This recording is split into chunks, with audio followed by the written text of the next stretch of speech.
കേരള രാഷ്ട്രീയത്തിലെ അനുഭവസമ്പന്നനായ ഒരു നേതാവിൻ്റെ നഷ്ടമാണ് ശ്രീ PP തങ്കച്ചൻ്റെ വിയോഗത്തിലൂടെ ഉണ്ടായിട്ടുള്ളത്. ദീർഘകാലത്തെ രാഷ്ട്രീയ പ്രവർത്തന പാരമ്പര്യമുള്ള തലമുതിർന്ന ഒരു കോൺഗ്രസ് നേതാവായിരുന്നു അദ്ദേഹം. രാഷ്ട്രീയത്തിൽ സുപ്രധാനമായിട്ടുള്ള നിരവധി പദവികൾ വഹിച്ചിട്ടുണ്ട് എന്നത് തന്നെ അദ്ദേഹം എത്ര പ്രാധാന്യമുള്ള നേതാവായിരുന്നു കോൺഗ്രസിൽ എന്ന് കാണിക്കുന്നതാണ്. പാർലമെൻ്ററി രംഗത്ത് അദ്ദേഹം സ്പീക്കറും മന്ത്രിയുമായിട്ട് പ്രവർത്തിച്ചു. സംഘടനാ രംഗത്ത് കോൺഗ്രസിൻ്റെ കേരളത്തിലെ ഏറ്റവും സുപ്രധാന പദവിയായിട്ടുള്ള KPCC പ്രസിഡന്റ് പദവി വഹിച്ചു. മുന്നണിയുടെ കൺവീനറായി UDFൻ്റെ കൺവീനറായിട്ട് പ്രവർത്തിച്ചു.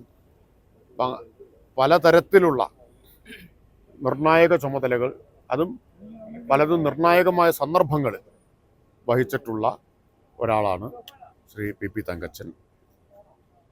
അദ്ദേഹത്തിൻ്റെ വിയോഗം തീർച്ചയായിട്ടും നമ്മുടെ രാഷ്ട്രീയത്തിന് ഒരു വലിയ നഷ്ടമാണ്. രാഷ്ട്രീയത്തിലെ ഒരു തലമുറയുടെ നിർണായക കണ്ണി ഇപ്പോൾ അറ്റുപോയിരിക്കുകയാണ്. വളരെ അനുഭവസമ്പത്തുള്ള ഒരു തലമുറയുടെ ഒരു കണ്ണിയാണ് അറ്റുപോയിട്ടുള്ളത്. അദ്ദേഹത്തിൻ്റെ വിയോഗത്തിൽ അഗാധമായിട്ടുള്ള ദുഃഖം രേഖപ്പെടുത്തുന്നു. ഏറ്റവും പുതിയ വാർത്തകളും വിശേഷങ്ങളും വിരൽത്തുമ്പിലറിയാൻ സീ മലയാളം ന്യൂസ് എല്ലാ ഡിജിറ്റൽ പ്ലാറ്റ്ഫോമുകളിലും ലഭ്യം.